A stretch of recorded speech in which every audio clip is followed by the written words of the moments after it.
Well, it seems YouTube is at that point again and everybody's not happy about it. This is the Animewolfgamer and I'm here to tell you about what has been happening recently and my experiences throughout some major drama that's been happening and the claims that I got. Okay, YouTube is honestly the best site for video sharing content when it first started, and it still is. However, during the years, we have seen a bunch of companies starting to rise so they can make a living here, and that is okay because it's their job to entertain us. What is not okay is how they use drastic measures to protect their content, which involves scares and mean tactics. Every day I've seen so many of these companies doing terrible things to these channels that had the right to do this because it falls under critique and parody. At this point, YouTube seems to be changing a lot of its rules around and nobody even knows why or what the new policies they are enforcing. Let me give you about 4 examples of how badly the fair use law has been abused. 3 from dramas that popped up within these companies, and I already made a video on one of them. You already know what it is. Alright, the first big drama about YouTube abuse of copyright claims would have to be Capcom, or as I like to say, CrapCon. Now, a while back, this company has done a lot of bad choices throughout their games and how they make gamers mad, and they still do from time to time. Today, not so much. Now, as Capcom continues to do terrible choices, a lot of people did a lot of criticisms about the practices they have been doing, with one of them being Angry Joe. You know what Capcom did?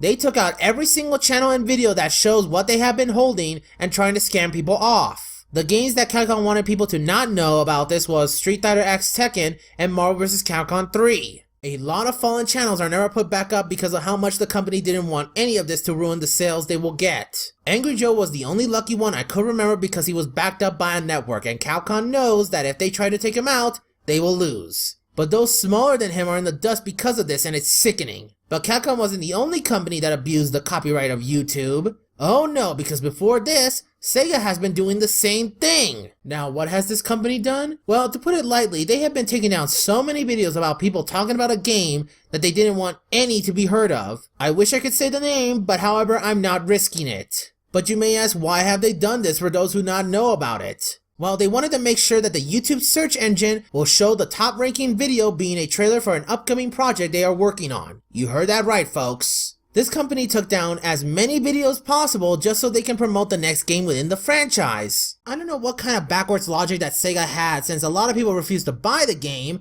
or has never even heard of a new game will be coming out in the series. Like Capcom, many channels and videos have been taken down and a lot of Let's Players have been pretty much had to suffer a loss of their work. Which brings me to the Fine Brothers incident.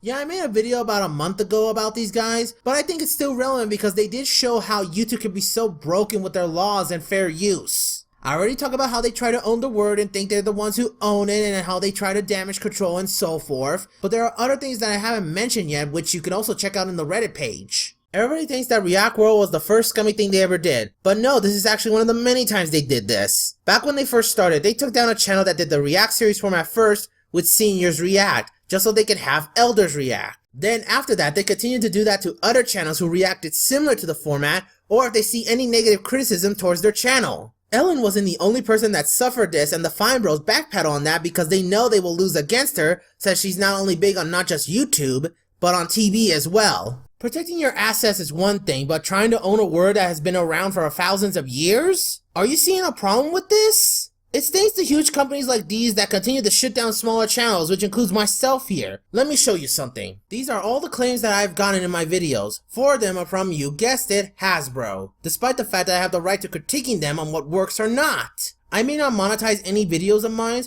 but it does scare me on how easy they could just put a claim on it so quickly. Then comes the user Yema112003 who claimed my video review of Gantz. Here's the funny part, he doesn't own any of this shit. This guy's been going around claiming videos of reviews and anime AMVs of any related Funimation-owned product. Do you see another problem with this? That means that anyone can go up and claim they own the goddamn material without any question from YouTube. They just took all this money from the real company who own it. But hey, I could say this, he's only making like $2 from me. So YouTube is really in the brink of breaking down of many big channels from the anime, MLP, and gaming community. Hell, Forneworld will try to take out Anime Snob on a legal video he did, all because he didn't like the negative commentary he had to say on his update video. Is there any change that we could do? Well, right now there's a movement that Doug Walker has started, and so far many YouTubers are joining in on the cause. Hashtag Where's the Fair Use is starting to get a boom, and so far, even YouTubers with over 10 million subs are bringing awareness to this. If we want change, people, we need to make it loud and clear to YouTube that we won't stand for it.